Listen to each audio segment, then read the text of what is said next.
Everybody ready? Yep. Let's go. Ahsoka! 4 Midwest Guys presents Star Wars Rebels HQ. Battles leave scars. Some you can't see. Holocron. I'm afraid it's changing him. I will never let my friends get hurt again. Your anger gives you strength. Governor Price, these rebels have proven particularly stubborn. How do you intend to solve this problem? I need someone who sees a bigger picture. To defeat an enemy, you must know them, not simply their battle tactics, but their history, philosophy, art. I must become more powerful. Split the treasure. Oh, That's a classic. One last glorious day in the Grand Army of the Republic. Jedi and Sith, the light and the dark. They'll be the architects of their own destruction. The key to destroying the Sith.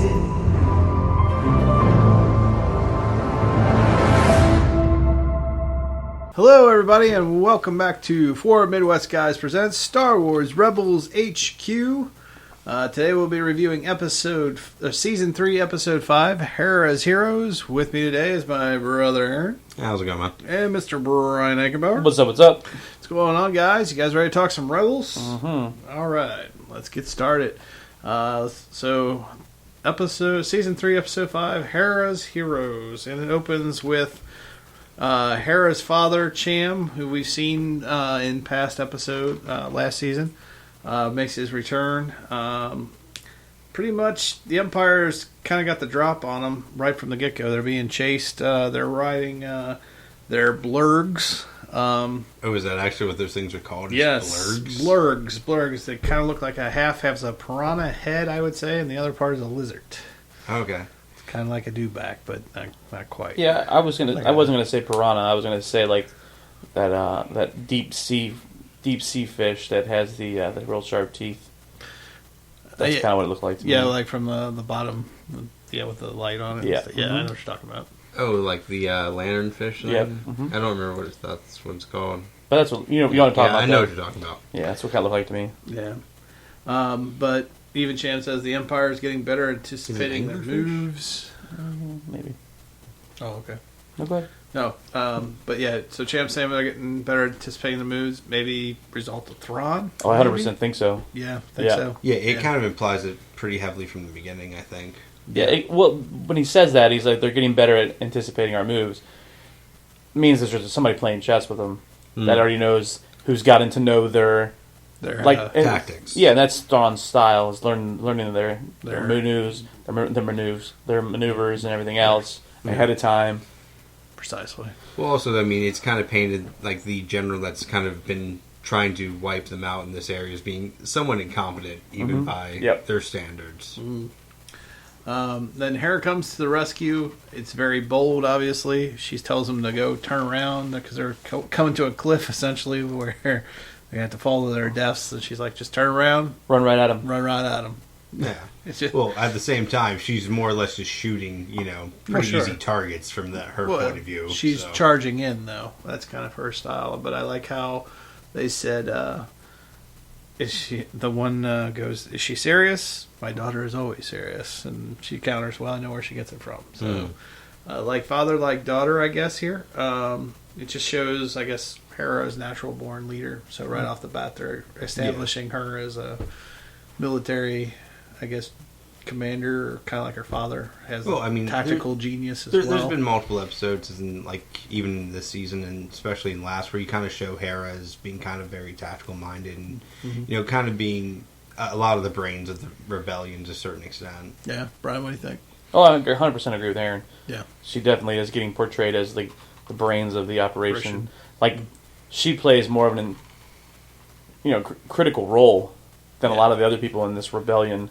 Oh yeah, not only is she tactically smart, but she also keeps the family together. She keeps that family dynamic. So she serves. Well, I two mean, in roles, like really. the smaller like rebels group, that's definitely true. But even if Yeah. you look at her in terms of like the larger rebellion, she does seem to be playing a large role. That's what I'm saying. Yeah. Even last episode, she said her and Zeb were going to plan that next oversee the next food run or whatever. Right, because like when we think of the rebels, we think of Leia being the brains, of the operation because of the way she's portrayed in episode 4. Like, as in, like, she's the one pulling them together. And when they get to the very end of the movie, and she shows up at the base, and they're like, "What do you think of this?" And she automatically takes a clipboard and starts taking control of the situation and everything. Mm-hmm. I think Hera is very similar, if not the predecessor to Leia. Mm. You know what I mean? It kind of has the same, Yeah, it definitely seems like, if you look at how Leia is portrayed in the Rebels show so far, she's clearly not involved too deeply yet. Right. Okay. Yeah, happy with that. So, let's move on to the next scene, which I like to call just on board the Ghost. You really didn't think this through, did you? That part where I like where the speeder bike stormtrooper. Oh, where he just gets like he charges into the ship. Really cool move. I mean, that was a pretty badass move. That's like a Fast and Furious type move. Yeah, it was kind of sweet. I was like, I wonder if this guy's got some Jedi in him or something, or some Force sensitivity. I mean, it was a really interesting technique. I mean, it actually looked like he was actually just gonna run in and like take shots immediately. Yeah, like I didn't think he was gonna wait or stall or like wait for like figure things out, but he's kind of startles himself, and that gives them time to raise their weapons. Yeah, essentially. And Zeb's like, "You didn't think this through, did you?" Well, it was like one of those like holy shit, that worked. Yeah, but speaking of this, you just like a second later, you have Zeb talking to Ezra. "Hey kid, you got this one?" Nope. Oh, sorry, man. We're gonna need your help. Sorry, the kid wants your helmet. Yeah. Knocks him out. I thought it was that's the kind of humor I like about the show too. You can get those funny moments. It worked with the show very well. Yeah. So we find out that the Captain Slavin, or the idiot commander, has taken Hera's home, her childhood home, which is apparently quite the large mansion. It's built into a mound or something. But yeah, it's pretty damn big. Hera, the ant people. Yeah, kind of. Yeah. Out of curiosity, I was actually thinking about this when watching this episode. Her race, like they have those long, sort of not quite ears. The Twi'leks, yes. Yeah. What like functional purpose does that serve? Well, they're long, like lizard. Yeah, like the long tail-like things that almost look ears. Like they'd have to serve like some purpose, right? Like evolutionary-wise. Other than it was something designed by Jim Henson's Creature Shop, probably for Jedi. That's the first time we see him. Oh, okay. Fair it's enough. Jabba's palace. So yeah. I don't know. I was just like, I don't know if there's something where they detect heat or if there's any sort of organ scenario there. I'm sure there's something out there, and if anybody would like to reach out to us, you can reach us at number4midwestguys@gmail.com, or drop us a line on Twitter or Facebook. We'd be glad to find out. Actually, I have no idea. Okay, so like if it's not a thing where there's like there's not an important organ there, like if it gets chopped off, they die, sort of thing. Aaron, for all I know, Aaron, it's an aphrodisiac. I have no idea. I couldn't tell you. Okay, fair enough. But if you do know out there, please reach out to us. Maybe it's very similar to the tail in Aliens. Just connects to other things. I couldn't tell you, dude. So yeah. But again, if anybody out there knows, please let us know. And I'd love to know for my own personal Star Wars lore and geekness. So it's a good question. But yeah, we find out Slavin's taken over her childhood home, and it's now the Imperial headquarters. Cham says, he underestimated the captain before. He was real clumsy. And this time he was more precise. Again, I think Thrawn influence. You guys think so? I doubt he did this on his own. Even on this part, it does seem that way. But once you get towards the end of the episode, it more or less confirms it. Yeah, that he kind of took in, or was at the very least advising very heavily. Well, I was gonna say, it basically felt like Slavin was just following the orders of Thrawn. Yeah. And Thrawn said, 3 steps shoot, 2 steps shoot. Like go here, go there. Yeah, exactly. That's basically what it felt like. Yeah. Very good. Then Hera realizes that her mother's KALIKORI, we find out, is it's, I guess, a piece Family of heirloom. family heirloom slash, and kind of like a what do they call those things? Generational quilts, in a way. That would be the closest thing. Kind of like a totem toy sort of thing. It is, yeah, it's but the same concept. everybody adds a piece to it. It's that concept. It was kind of weird. Family history. Yeah, it would look It was weird. I was like... it was an interesting cultural thing to throw in there. Yeah, but it was kind of weird. It's like a dreidel on steroids. Yeah. It does actually do... Like, the little bits on the side hanging are very similar to dreidels, actually, yeah. It reminded me of that drum thing from Karate Kid. Oh, yeah. Where you, when you twist it. Yeah, when you twist it and it makes the drum noise. Like, oh, yeah, I forgot about that. Ask a drum. Yeah. Oh, man, that's funny. But anyway, so yeah, it's... Obviously, we find out that Hera would have inherited it next, and it's very personal to her. Well, yeah, like, clearly it went back, like, several generations at the very least. Yeah, because she's like, they even got the KALIKORI? You know, he's like, yeah, I didn't have time to grab anything. They just took it. So she hatches a plan to bring it back, and then, you know, she basically says it's a personal mission, you don't have to do this, and pretty much everybody says, yeah, we're going to do it. Yeah. We're going to do it for you. Well, I mean, the crew more or less has a very family-like structure, so it kind of makes sense. No one was really backing. I was like, nah, I just wanted a personal day. Just going to hang out while you do that. Yeah, you definitely don't get that. That's all for one for all kind of thing, and there she's the mother of the group, so yeah, who wouldn't help their mom, right? Yeah, pretty much. All right, so on the way to Hera's home is what I would call the next scene. Their diversion is not as easy, I would say, and even after Ezra and Hera get by on the speeder bike, they continue to get chased by the Empire. I mean, this isn't like they blast them and run away like they have in the past. Well, it's not, and they're meant to draw them away, but I thought at some point they're going to lose them. Yeah, there should have been like a more of an escape plan rather than just lose them and like draw them out maybe for a little bit, but then, you know, blast them and go like they have in the past. Yeah. This time around, they kept going at them, and I think at even one point, I think Zeb says, "You think they're gone, or I think we lost them?" And then they go, "Yeah, well, we know this terrain." And all of a sudden, there's the Empire again. Yeah, just not even just like one or two people that were like ahead of the curve, just entire force. The entire force is like on their ass the entire time. And again, THRAWN probably influenced, but so. The other thing I thought was kind of neat about that scene, see Kanan, he's fighting again. Yeah, he's actually in the missions. Yeah, he's in the missions. He's wielding his lightsaber, using the force sense or force sight, whatever you want to call it. I guess his Daredevil force sight. Yeah, he's apparently getting a bit more comfortable using it in actual missions again. Yeah, not necessarily taking the lead, but he's there. He's there, and he's definitely. We'll talk a little bit more about it later, but yeah. Okay, so next, the Tan province, or Hera's home. There's a Y-wing, I guess, crashed outside that is apparently Cham has left as a memorial to the Clone Wars. We see Chopper just kind of staring at it, not moving even when they call to him. Apparently, it's the same Y-wing that Hera pulled Chopper from, and then I guess put it back together. Yeah.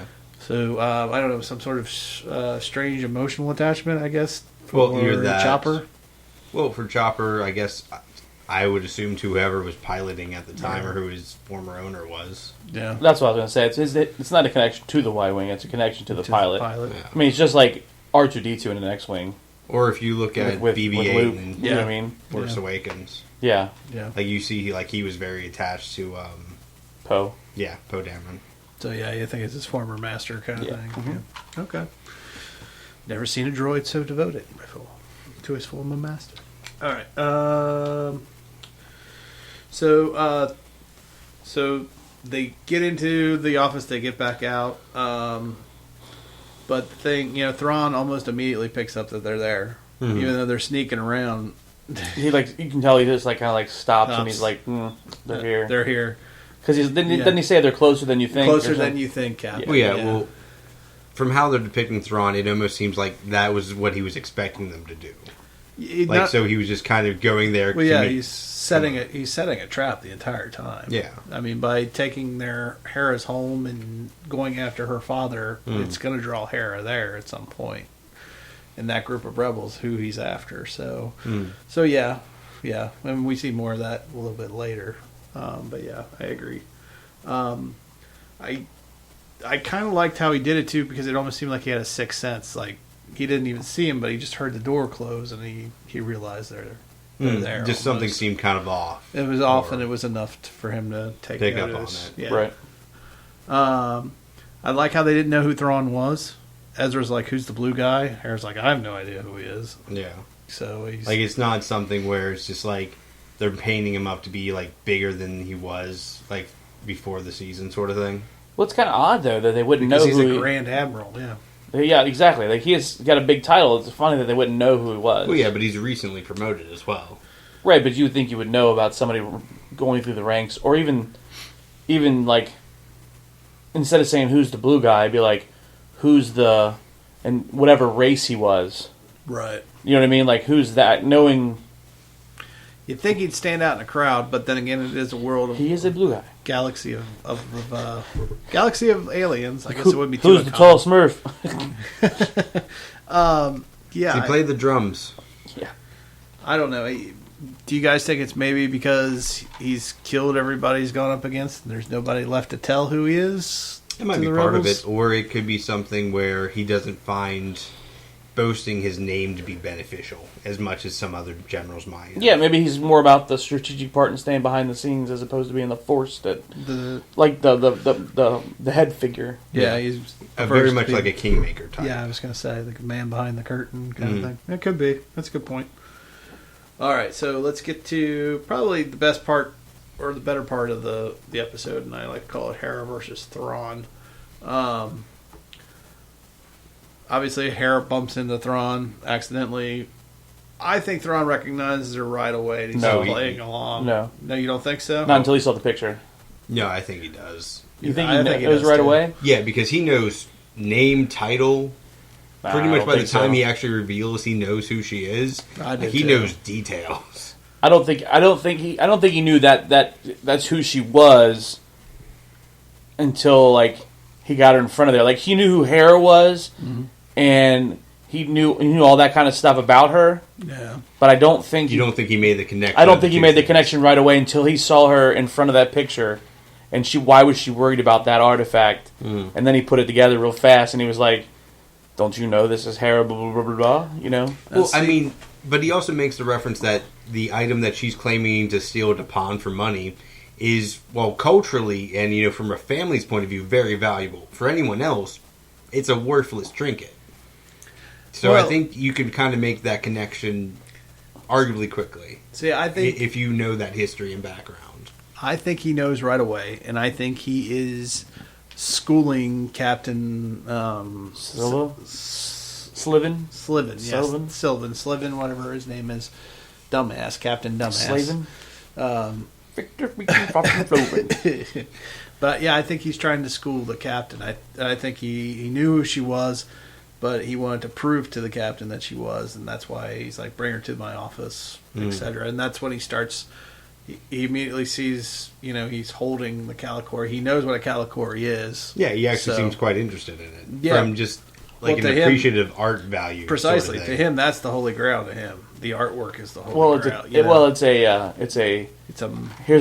Here's another memory of a battle that I outwitted someone. Precisely. It's his token. His token. Well, I mean, you could make it out as like a token of war or a token of a kill sort of thing, but it could also just be that he generally finds culture and art and things like that to be entertaining and interesting and valuable as a resource. Well, he finds art incredibly valuable. I mean, that's obvious when he chokes. It's a little further down in the notes, but I'll go ahead and bring it up. Captain Dumbass. When he goes, I would just burn that piece of junk, and that's when it's the only time you see Thrawn lose his cool. I mean, literally like lift him up by his collar and growl at him. Yeah, for it. He's like you see him kind of get angry and like hot tempered, and almost like he was just like this close away from just like choking him to death. Oh yeah, absolutely. He's like, you moron, are you crazy? It seems like he's one of those what is it?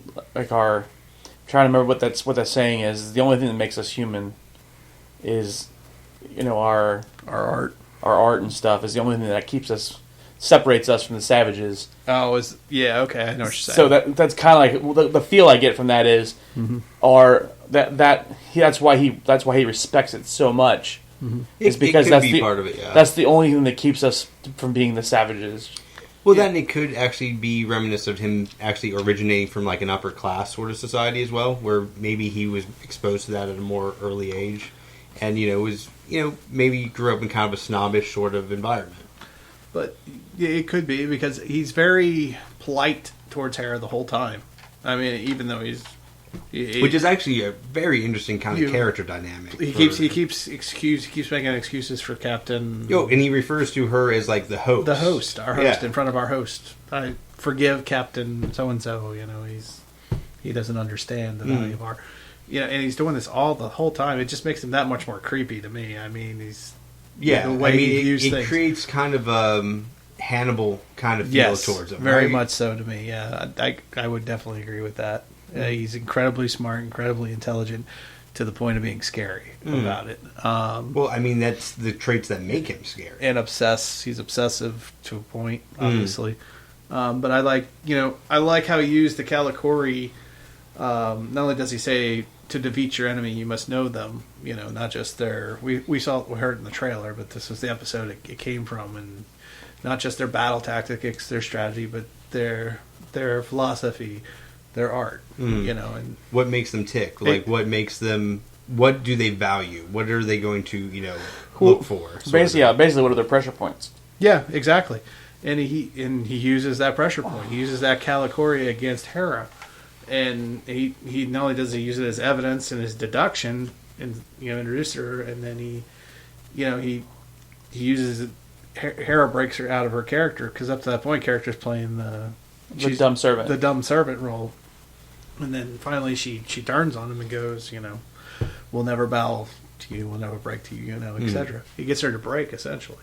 We'll break character if nothing else. Right, it will be herself, and that's what he wants. Right, because that's what this whole thing's about, is to learn as much as he possibly can. I mean, and once again, this might be going back in the notes. Like, you look at how this episode ends, and for him, it's just an entirely just learning experience. Precisely. Like, he's not even really that concerned about the outcome. No, not even a little bit. I like, how he asks, "Why did you steal the Kalikori?"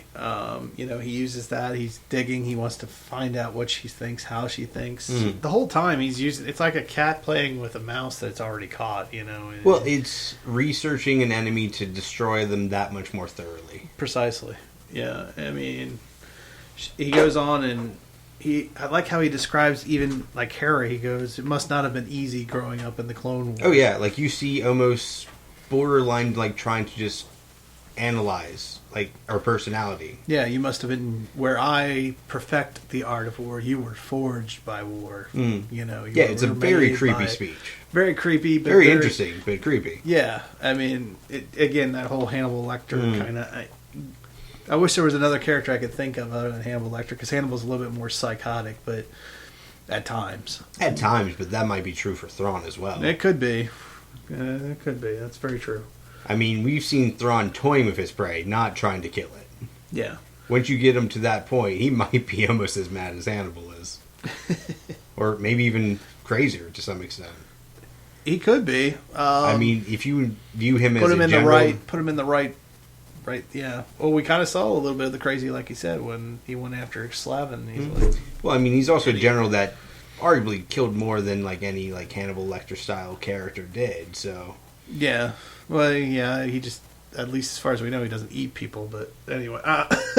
Well, that might not even be weird for his race. Like, that might be... Like, I don't really know anything about his He looks race. vampirish. Maybe he drinks the blood. Yeah. Good. But yeah, I like how he's using Slavin almost as his Watson in a way. He's just sitting there like Sherlock Holmes, just put all the pieces together. And may I introduce Slavin's to kind you? of... He's just the idiot. But still, he's kind of, I don't know. And then later in the scene, he even says to to Hera, he goes, "It's pity that our first encounter is going to be our last." He's almost disappointed. He's like, you could, if you die, then you had potential. You had real. This potential. could have been fun. But I'll let you know that I'm going to take your Kalikori. It's going to be a great place of honor. So I think towards the end of the scene, like right before Ezra's about to come in and like actually help, you just see him like just stun Ezra. Yeah, just knowing that was going to happen. He knew it was Ezra. And you see like his reason for it is like, no, they're never alone. Yeah, they always have their friends to the rescue. Yeah. But yeah, he says that, and then she tells him he goes, "Well, you surprised me." And she's like, "I'd rather see it destroyed than in your hands." And you can tell he's just sitting there taking notes the whole time. Yeah. Just checking this off. Okay. I think that's really the highlight of this episode is really just kind of getting into that character a little more. Oh, yeah. Push this button, see what she does. Push this button, see what she does. I don't know. But, it's just, I don't know. It's just Thrawn being Thrawn. We already talked about him losing his cool and Slavin with the Kalikori. But yeah, it's like he honors. In some ways, it feels like he honors his adversary more than he does his own side. Well, it seems like he might have respect for his enemies and not so much for the people on his side that are clearly dragging his side down. Well, that's what I think. I think it is. He looks at it as a challenge, and he sees them as a rival. Whereas the people in the Empire, he just looks as incompetent. Yeah, they're all just cogs in a thing, and they're not even. They're beneath me. Yeah, they're not a challenge. And I'm looking for a challenge, somebody who can match me mentally. Mm-hmm. All right, very cool. But then he excuses himself. I have to conduct an experiment. Excuse me. Excuse me. So yeah, he takes his new little artwork and he goes back to his ship to kind of just see what happens. To observe from a distance. Yeah. Because he knows they always bring their friends. Well, yeah, and he also said, "Let's see what you do, Captain." He's talking to Hera. This is all about learning about Hera. This whole thing is Hera so far, as far as I'm concerned. All right, so that leads us to our next scene, which is the Cham for Hera and Ezra exchange. The Empire basically holographically, Captain, whatever his name is, tells Cham he's got his daughter and Ezra, and will trade him for Cham if he turns himself over. I kind of like how Cham now views Hera in a different light. Mm-hmm. He definitely sees her. He says she'll lead in my place. He's very confident in his daughter now, which is a big change from what we've seen before. So yeah, I mean, you definitely seen kind of a change of heart even in the last episode we've seen him in. Yeah. And I guess her coming to the rescue earlier in the episode doesn't hurt that either. But yeah, I mean, he does have the kind of mindset of, well, someone had to replace me someday anyway. True. And it might as well be her. He's proud of her too. He's confident and he's proud, I think. I even like the line, use my sacrifice to save Hera and Ezra. So again, he's very honorable. I'll give myself up for them. Kind of like the Mads Mikkelsen thing. From the Rogue One trailer. Very much so. Yeah. Well, whatever I do to protect you. So yeah. Again, though, Hera blows up her own house, obviously, and we see Thrawn again. He lets him go. He could have attacked them on their way out, and he's like, "No, they've earned their victory again." Yeah. Well, yeah. Once again, like this is just Thrawn just kind of researching. Like he doesn't care what happens one way or the other. He's just curious what happens. Oh yeah, because even he uses the line to the captain. He's like, "They're getting away." He's like, "Oh, it's okay, Captain. I found this whole experience very enlightening." I don't know. It just, to me, that kind of creeps me out because just what the hell is he? Well, you look at Thrawn. He's not trying to destroy a couple soldiers here and there. He wants to wipe out the entire rebellion. Right. So you can let one or two soldiers go, and if that leads you back to the larger nest, that might be beneficial for you, especially if you're learning their tactics that will help you win the war later down the line. Yeah, I feel like I always feel like he's toying with him like a cat in a way.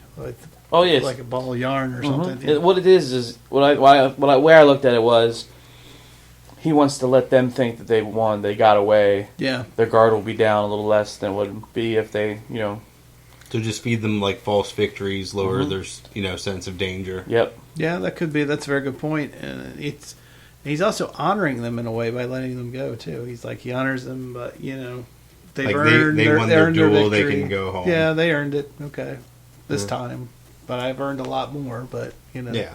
or learned a lot more from it. Well, I mean, I think if you look at what they walked away with from this episode, like you have a couple stormtroopers in Slavin that died. But you look at what Thrawn walked away with, and he has a better understanding of his enemies, especially more than what they have of him. Yeah. So you can make the argument, sure, they got away, but he gained more. Oh yeah, by far. And it just kind of goes back to just how much are they revealing without them knowing it, because they still don't know who this guy is. Well, the other thing, the other thing is, with Hera, he's let her go because he's learning about her. Mm-hmm. Why would you go through the effort of learning about somebody just to destroy them? Yeah, right away, because then your research and doesn't do any good. Doesn't do any good. Yeah, I agree, and I think this whole thing echoed back to me to the line he says they'll be the architects of their own destruction. They're revealing themselves to him so that he can later use it to destroy them, tear them apart, whatever he's got to do.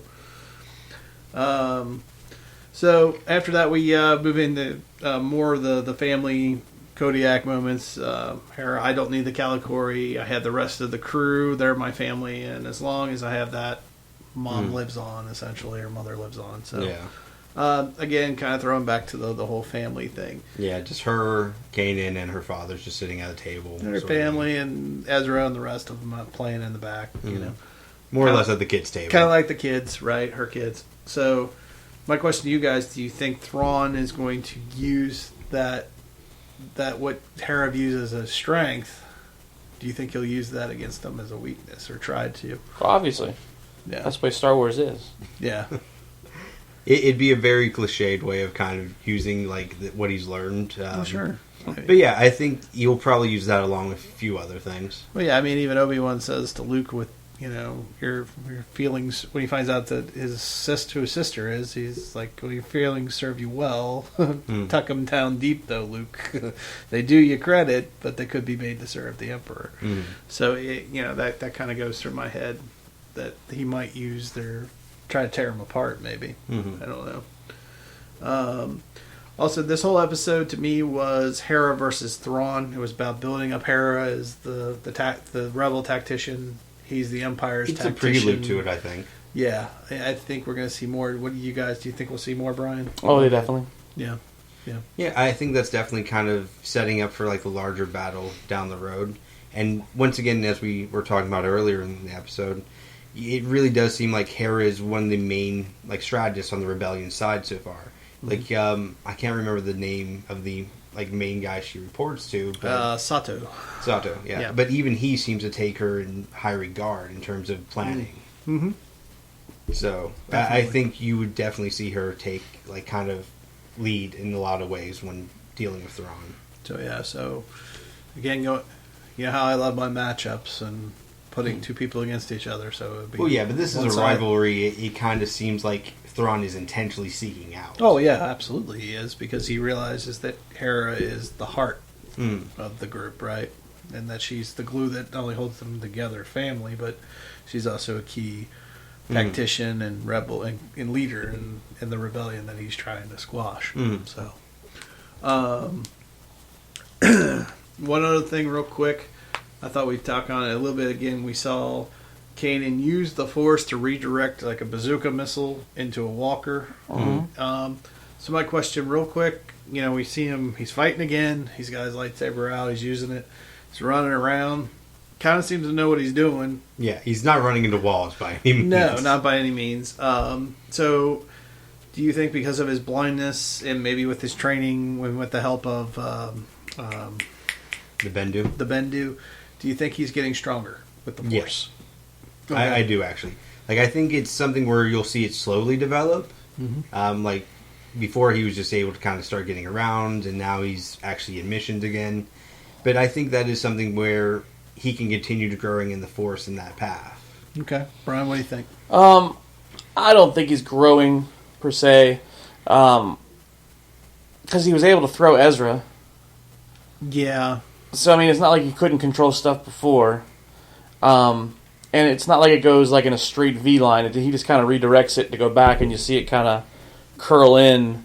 Yeah, but I don't think we've ever really seen him take control or be his focus. Maybe that's the thing. That's well, different. that, and I mean, he's seeing it not just like visually, but he's actually seeing all of this occurring through his through the force. Yeah, in like a sense, it's not just focusing on one or two things here and there, but it's on an entire battlefield. Yeah, and he really has no sight other than maybe through the force. So he's using all his other senses combined. So I don't know. He just seems more focused to me.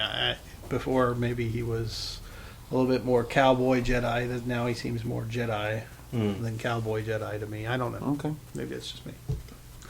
All right. Well, I think we went over this episode pretty well. So let's just go right to final thoughts and grades.